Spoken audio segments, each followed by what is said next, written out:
Bon, ça va, ouais. On fait aller, on est là, c'est que ça va pas si on est là. Ouais. La situation, la situation ambiante, elle est anxiogène. On a beaucoup parlé de l'Algérie, alors qu'il y a des choses qui se passent, ça ne choque personne. Entre autres, je fais allusion au réseau de pédophilie qu'il y a. Les mamans qui viennent place de l'Opéra une fois par mois, que je soutiens, qui dénoncent la pédophilie, mais elles ne dénoncent pas, elles sont elles-mêmes victimes de pédophilie, étant donné que c'est leurs propres enfants qui ont été kidnappés de façon officielle avec l'administration, les juges et les procureurs, les avocats, l'ASE, etc. Il y a une complicité étatique qui donne envie de vomir. Et au lieu, comme ils avaient fait en Belgique, quand il y avait eu l'affaire du coup, le peuple belge était descendu en masse. Ils avaient fait la marche blanche à l'époque, Voilà, ouais. exactement. Ouais. Et en France, il ne se passait rien, tout a été bipé. Et au lieu de se réunir pour défendre nos enfants, ils préfèrent faire de la politique partisane, des partis politiques. Ils font tout pour enrayer que ce soit la France insoumise, les communistes, les socialistes, les écolos, les LR, le MODEM, le RN et tous les autres partis politiques. Il n'y en a pas un seul qui va défendre ces pauvres femmes, ces pauvres enfants qui ont été victimes de pédophilie. On ne les entend pas, ni les syndicats, ni personne, ni les associations de protection de l'enfance qui sont là uniquement, et ainsi le 119, qui sont là uniquement pour contenir et pouvoir diffuser à max tous ces réseaux pédophiles. Il faudrait que même les pseudo-leaders gilets jaunes, qu'on n'entend pas, on les entend pas, je dis bien, si pour quelques-uns, ils sont derrière leur écran qui font de la politique récupératrice, mais il n'y a aucune sincérité, aucune humanité, aucun soutien. Je ne les ai jamais vus venir soutenir une maman qui était victime de ces réseaux monstrueux. On n'en a vu aucun. Et moi, ça me fout les boules. Ils sont tous de mèche, ils mangent dans la même gamelle. Il faut savoir que dans les ASE, c'est le département, la région, il y a des élus, tous bords confondus. Ils ont un droit de regard et ceux-là ne font rien. Ils savent très bien ce qui se passe, voire même ils profitent de toutes ces dérives sexuelles d'enfants. Et ça, c'est pas normal. Il faudrait que, quand il y a une maman qui est victime, il faudrait qu'on aille en masse, en bloc, soutenir cette maman. Parce que quand je prends le cas de Hinda qui se fait harceler parce qu'elle veut récupérer ses 3 enfants, et à côté de ça, tu as des policiers qui se permettent de venir l'harceler sur ordre du procureur, bien sûr, hein, de la magistrature. Essaie de la faire passer pour une folle, comme toutes les mamans qui revendiquent ses droits, qui veut de la dignité, qui veut récupérer ses enfants. On les fait passer pour des folles, pour des mauvaises mères, pour des hystériques. Voilà, c'est l'image qu'on veut on veut les discréditer.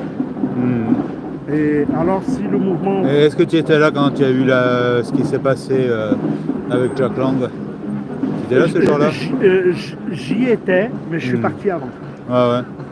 Je suis parti avant. Ça pue un peu cette histoire, hein? Bien sûr que ça pue. Hinda, tout ça, toutes ses collègues, elles ont toutes été ramassées par les filles. Hinda, toutes les filles, on leur a confisqué leur portable. Hinda, on a été la chercher jusqu'à la fin de garde à vue. Après, on a été la chercher chez sa maman. Ah ouais. Parce qu'elle prenait trop d'importance, elle dénonçait trop. Il n'y a aucun soutien. Ah ouais. De la part des Gilets jaunes, il n'y a aucun soutien. Il y a eu quand même Alain Trotti qui s'est déplacé là-bas. Je les connais, les personnes qui viennent. Tu sais, on sait qui est et on sait qui est qui fait quoi. Ouais. Mais par contre, Olive, Rodriguez, Fauzi, Nicole, Drouet, et la liste elle est longue. Ceux qui ont pris la parole des Gilets jaunes, on ne les entend pas. On ne les entend pas. Ouais. Est-ce que c'est des oppositions contrôlées? Est-ce qu'ils roulent leur bosse pour des personnes? Est-ce que cet engagement ne leur va pas? Est-ce qu'ils contribuent à cette perversité? Est-ce qu'ils sont complices? Est-ce qu'ils ont des liens, de certaines affinités avec les partis politiques et les associations? Ça, c'est pas normal. Il y a beaucoup de questions à se poser. Quand, là, on parle de... il y a des collectifs qui se montent pour défendre les droits des enfants, pour la sexualité dans les maternelles et les primaires. Mais avant de vous occuper de ça, pensez à toutes les femmes et tous ces enfants et tous ces hommes qui ont été victimes depuis des décennies. Il n'y en a pas un seul qui parle. Bien sûr. Excusez-moi, ils font une pause et on va laisser place à la circulation. Ok. Merci beaucoup. Bon, on va sur le trottoir alors. Ah ouais, ok. Alors, ce policier, il était poli. Il était correct, ouais. C'est vrai que c'est... Il n'y a rien à redire. Moi j'ai connu des bousculades un petit peu à certains moments. Là c'est vrai que... Non, mais il a été bien élevé, il a eu une bonne formation. C'est un flic de bonne famille. Quand nous, les gilets jaunes, tu as connu autre chose, tu n'as pas connu les gars qui te poussaient dans le dos. Ils te parlent mal, ils te tiennent des propos limite racistes, des propos violents, des dénigrements. Voilà ce que c'est une partie de la police. Quand il y a un policier qui est courtois, poli, honnête, il se pose en agent de la paix. C'est vrai que ça m'a surpris, tu vois. On est deux à avoir eu. Et pourtant, on n'est pas tout jeune. Hein. On a vécu, on en a J'ai pas beaucoup de temps, je vais les finir. Je vais attendre un peu qu'ils se ramollissent. Pour en revenir à la pédophilie, là il y a une liste qui est sortie là, aux États-Unis, toute la liste de Epstein. Je l'ai un peu consulté. Bon, je ne l'ai pas tout regardé parce que c'est du voyeurisme, mais il y a des noms intéressants. Il y a Michael Jackson, ça c'est connu. Il y a Phil Collins. Il y a beaucoup de monde. Beaucoup de monde. Des gens du showbiz, de la politique, du monde de la finance, qui ont abusé sexuellement de tous ces petits-enfants qui ont été kidnappés par des institutions officielles. Et qu'est-ce qui a sorti la liste aux États-Unis? C'est c'est Trump. C'est le Trump qui a sorti, ouais. Il l'a déclassé. Et nous, en France, on devrait faire une grande mobilisation nationale pour dénoncer toutes ces dérives, mais sans qu'il y ait aucune récupération politique. Bien au contraire, il faut les montrer du doigt parce qu'ils savent très bien, les élus, ce qui se passe. Ils sont au courant. Ça, un élu n'a pas les yeux et les oreilles dans sa poche. Mais par contre, pour se boucher, mettre des pots de saucisson et des œillères dans les oreilles, ça, ils savent faire. Ça, ils sont très forts. Et par contre, quand vous allez les voir, c'est toujours les mêmes éléments de langage, ils vous entendent, et vous repartez une main devant, une main derrière, et avec le sourire. Ils sont très forts. Très forts. Et quand il y a une maman où on a pris ses enfants pour en faire des objets sexuels, là, il y a de quoi être outré. Et ces femmes-là, elles dénoncent, elles n'ont aucun soutien. Il faut déjà commencer par fermer le 119. Les écoles privées, elles, là aussi, on va rentrer quand on parle de Betaram. Alors là, tout de suite, je vois arriver la gauche dénoncer les écoles privées, mais il faut savoir que la pédophilie, elle existe dans les écoles privées, dans les écoles publiques, dans les clubs de sport. Partout où il y a des enfants, il y a de la pédophilie. Que ce soit dans le privé ou dans le public, la bête, elle ne fait pas de distinction. Elle voit une proie, ni plus ni moins. Et ça, c'est anormal. Ils se tiennent tous par la barbichette parce que c'est une institution, il ne faut pas dénoncer, il faut mettre ça sous le tapis. Et ça, ils le savent, nos dirigeants politiques. Ils le savent. Parce que bon nombre de mamans ont été voir des dirigeants politiques pour dénoncer, il n'y a jamais eu de suite. Bien au contraire, les mamans se sont retrouvées, acculées, déstabilisées par l'action des hommes politiques qu'elles ont été voir par devant. Et par derrière, il faut voir ce qu'ils font les salles. Même les avocats, ils se chient dessus. Des avocats en France qui ont des couilles soit homme ou femme, eh ben, il n'y en a plus. Il n'y en a plus, ou il n'y en a pas. Ils ne se mouillent pas. Les avocats qu'on avait chez les Gilets jaunes, eux c'est des gens extrêmement malhonnêtes. Ils choisissent les personnes qu'ils vont défendre en fonction de leur appartenance politique et de l'influence qu'ils peuvent avoir avec... Enfin, on l'a vu pendant 5 ans, quand il y a un gilet jaune qui se fait arrêter au tribunal, toi, si tu adhères à rien du tout, eh ben, tu vas te retrouver tout seul au tribunal, et tu en as d'autres, ils vont se retrouver avec une flopée d'avocats, plein de liveurs et plein de soutiens. Et ça, c'est pas normal. Mais par contre, ce qui est encore moins normal, c'est quand une femme ou un homme se présente au tribunal, au commissariat, il est convoqué parce qu'il a osé dénoncer et défendre ses enfants, et ces personnes-là se retrouvent sans soutien. Ça, c'est pas normal. C'est dégueulasse. Je ne sais pas comment dire, moi, des fauchetons, des gens qui manquent de courage, des gens immoraux, des gens malhonnêtes, des gens qui n'ont aucune foi, aucune éthique, et ils n'ont rien. C'est ça. Là, la semaine prochaine, il va y avoir la manifestation des places de l'Opéra pour dénoncer les abus et les dérives de nos institutions concernant ces jeunes enfants de bas âge. On va voir qui va être présent. On va voir qui va être présent. Ah, ça pour dire Macron enculé, Darmanin, si ça ils savent faire. Ça, c'est vraiment nul à chier.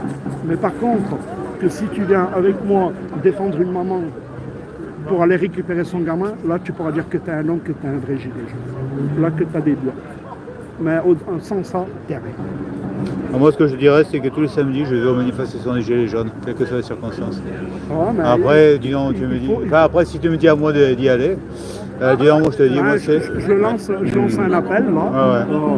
Je demande aux gens, aux personnes de venir soutenir. Si on veut aider ces moments, et si on ne veut pas qu'il y ait des dérives de la part de nos institutions, des abus sexuels pour nos enfants, eh ben, il faut qu'on soit, nous les parents, en masse, en bloc.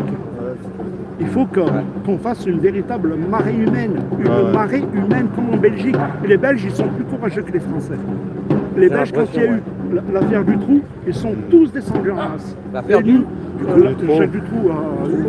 c'est un tueur là-bas. Ouais, les gamins, il a fait un carnage pendant des décennies. Et nous, en France, on protège ces gens-là. Pourquoi? Parce que nos dirigeants politiques, pour beaucoup, sont mouillés dans ces affaires et ils se tiennent tous par la barbichette. Ouais, bah oui.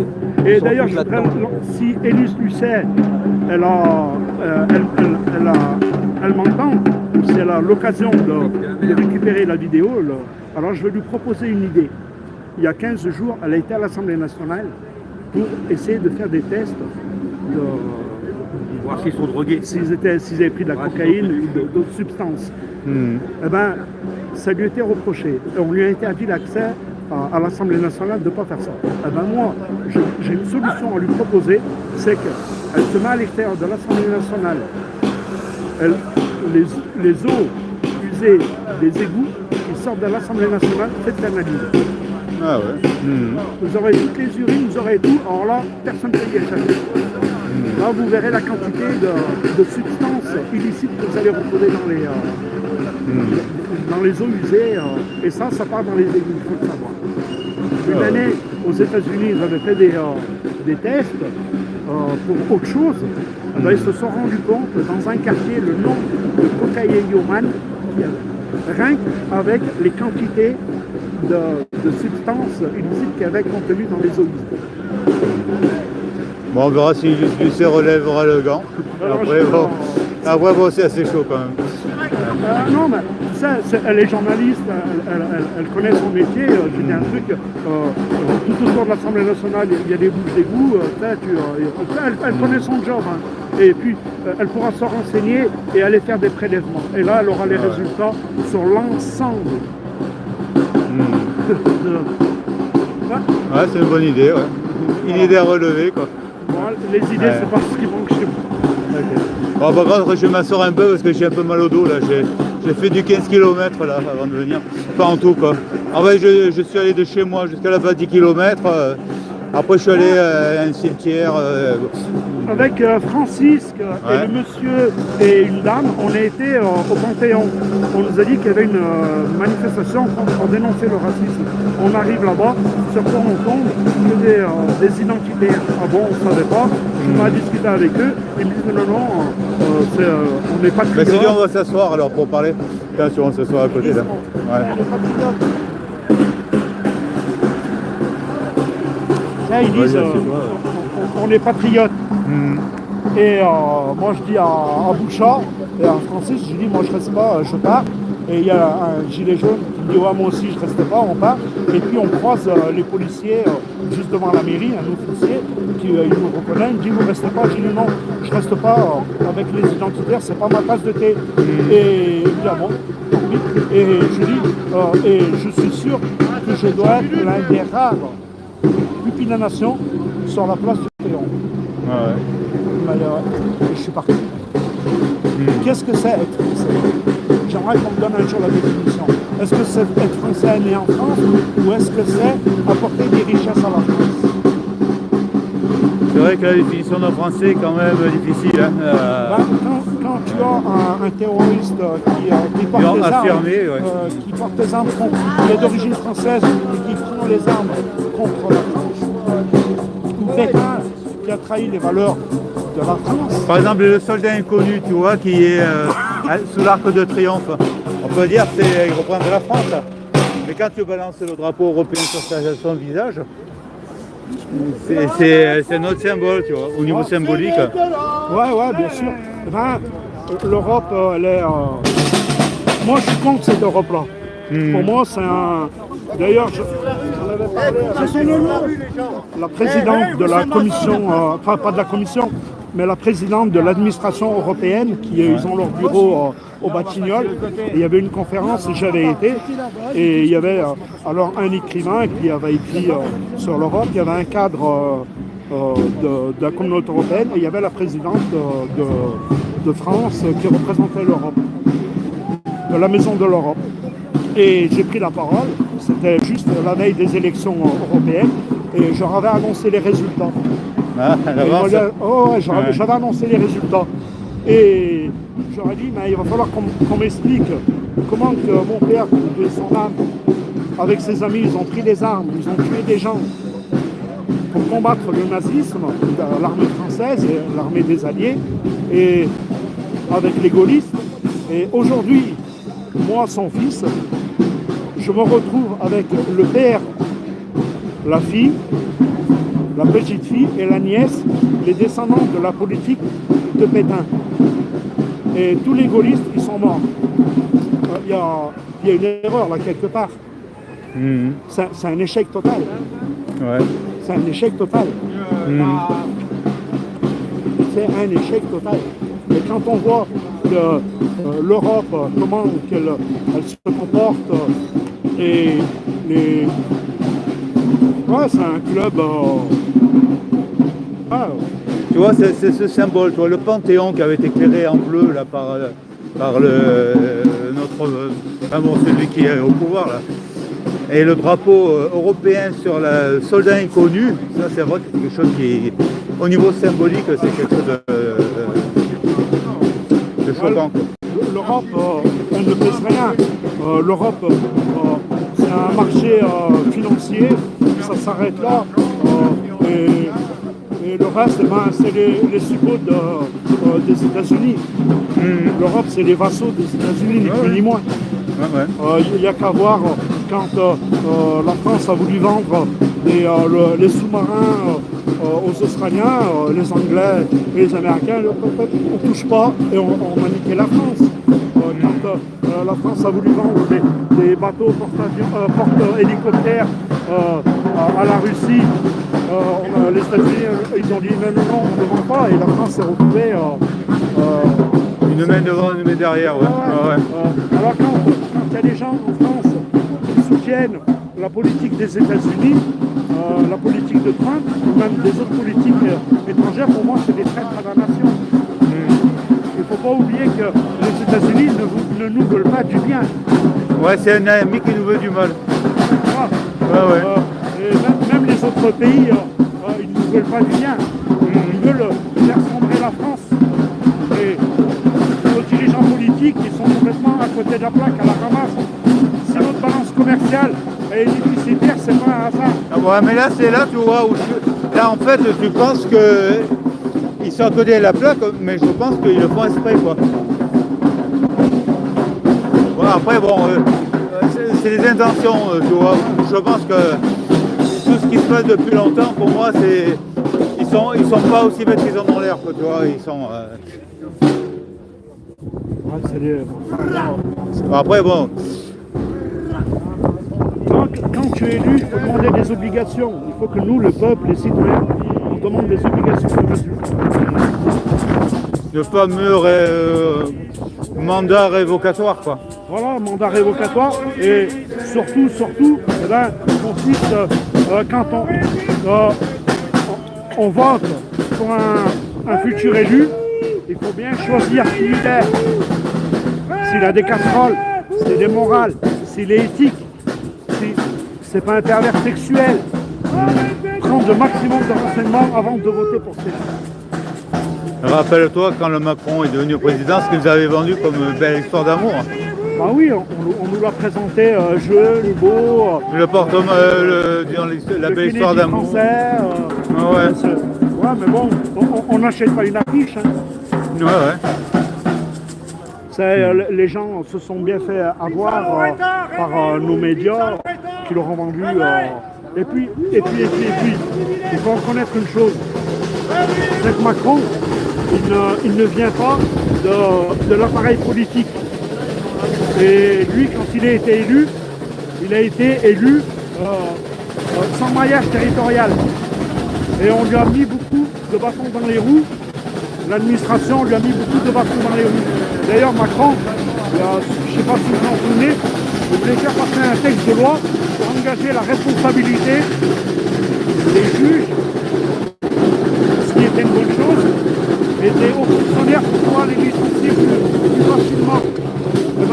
Les partis politiques sont montés vent debout contre tu veux qu'on s'éloigne un peu, parce qu'avec le boum boum, c'est un peu...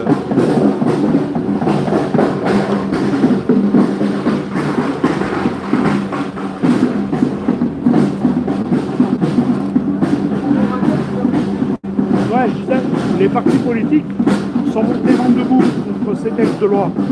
Mais d'ailleurs, Stéphane Espic, qui est un gilet jaune que vous avez certainement connu, très engagé. D'ailleurs, c'est lui qui a fait le plus de garde à vue. Il en a fait 27 ou 28 gardes à vue, Stéphane Espic. Et lui, il était monté à Paris, il est de Savoie. Il avait proposé un projet d'organiser une manifestation pour soutenir le projet de loi de Macron. Alors, qu'est-ce que c'était cette loi? C'était engager la responsabilité des juges. Ce qui aurait été une aubaine pour les réseaux pédophiles, pour les victimes. Quand tu as un juge qui est mouillé, qui est corrompu, c'est un gars qu'il faut envoyer en prison. Il ne faut pas le laisser en activité. Et alors Stéphane explique, on commençait à organiser ça. Alors on devait faire partir la manifestation du siège de la magistrature, boulevard Haussmann, où il y avait le siège du syndicat des Gilets jaunes, et aller jusqu'à Place Vendôme, jusqu'au ministère de la Justice. Il n'y a jamais eu de suite. C'était à quelle année ça? À quelle Il y a période? 3 ans, il y a 3 ans. Et du coup, Stéphane explique qu'il a compris la supercherie et du coup, il a arrêté les Gilets jaunes. Ah ouais. On s'est beaucoup fait manipuler par les pseudo-leaders qui, pour beaucoup, il y en a qui ont trouvé des bons jobs, il y en a qui ont réussi à avoir leur maison, d'autres ils ont acheté des commerces, d'autres ils sont montés socialement. Mais par contre, les vrais gilets jaunes engagés qui n'avaient aucune appartenance politique, eux, ils ont été détruits, il faut le savoir. Ils ont perdu leur travail, leur maison. Il y en a qui ont été en prison. Il y en a, ils ont beaucoup souffert. Et les autres, quand ils allaient, ils se faisaient arrêter, ils avaient toute une cour qui allait au tribunal avec eux. Il y avait une bardée d'avocats il y avait plein de liveurs, et c'est tous des gens qui sont affiliés à des partis politiques ou à des associations, et c'est de l'entre-soi. Et nous, les gilets jaunes de base, nous, on ne veut pas de ça. On veut défendre avant tout la dignité humaine, quelle que soit ton origine, ta sexualité, ton âge, ta profession. Tu dois pouvoir travailler et vivre du fruit de ton travail. Tu dois pouvoir te soigner, te chauffer, te nourrir. On ne doit pas te prendre tes enfants pour venir chez toi avoir des contrôles de police à 6 h du matin pour venir te faire chier. Pour rien et ceci, c'est pour te faire taire, pour te museler, pour te mettre la pression. C'est ce qu'ils ont fait avec les gilets jaunes. Ils nous ont fichés, ils nous ont massacrés, et puis ben, il y a les autres qui ont eu de belles indemnités. Ça, on ne le dit pas assez. D'ailleurs, c'est très simple. Ceux qui ont souffert, on ne les voit plus. Ils ne viennent plus. Ils ont laissé des poux. Regarde combien qu'on est là. On est même pas une quarantaine de gilets jaunes. Avec tout ce qui se passe. C'est pas normal. On a des réseaux de pédophilie avérés. On a de la corruption. On a du passe-droit, du clientélisme. On a des juges qui sont corrompus.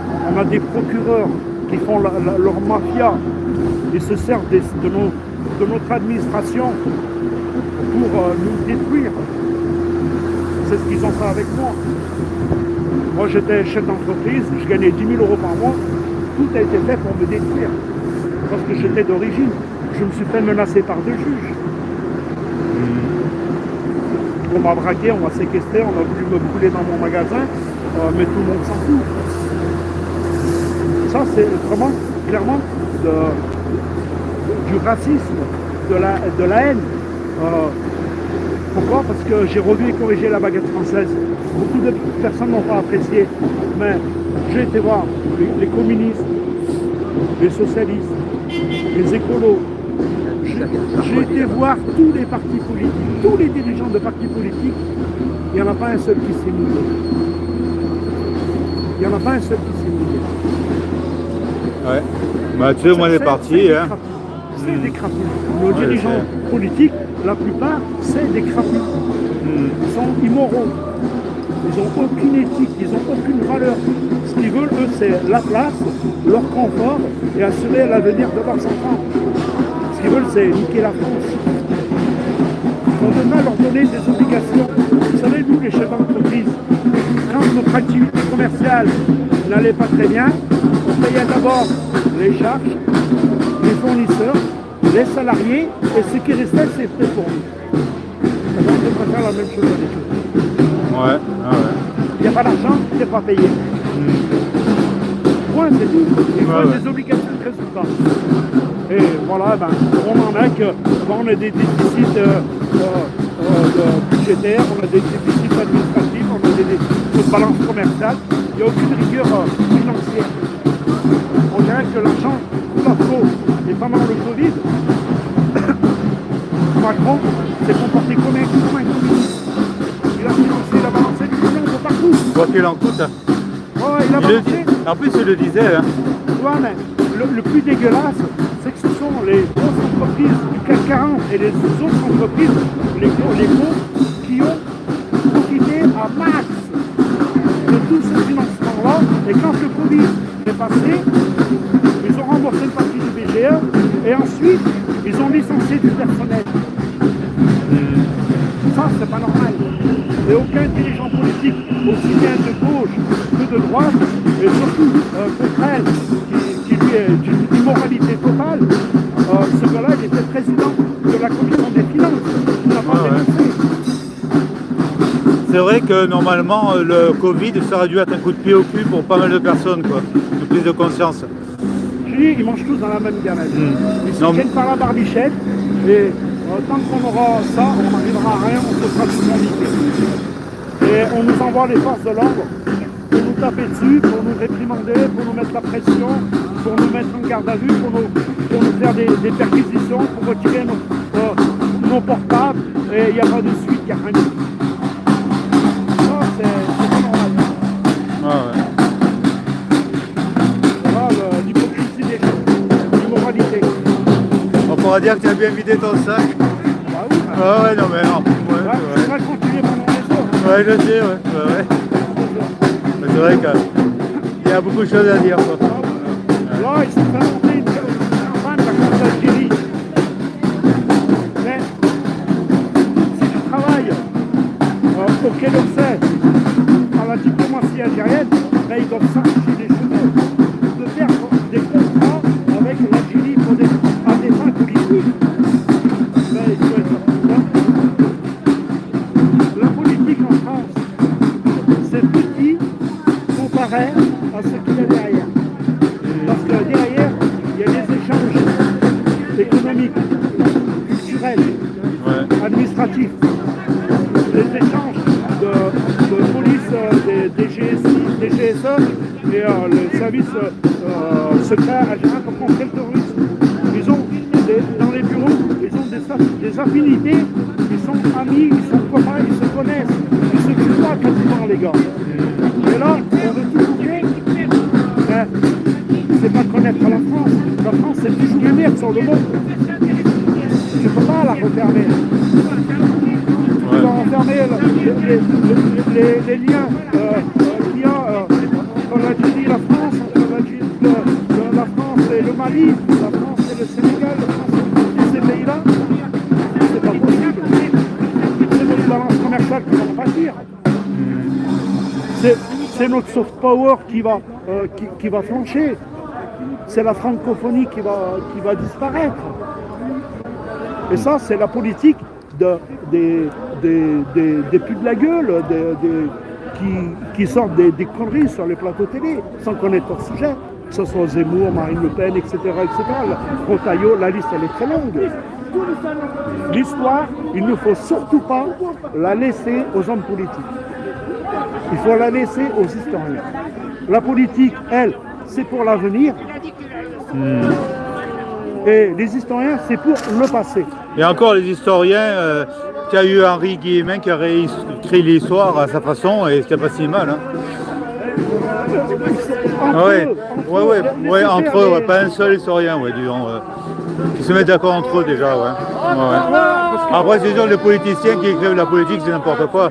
Les politiciens qui écrivent l'histoire, c'est inepte, quoi. Si tu écoutes les politiciens, ils nous ont fait le coup de l'invasion de la Libye, l'invasion de la Syrie, l'invasion de l'Irak, l'invasion de l'Afghanistan.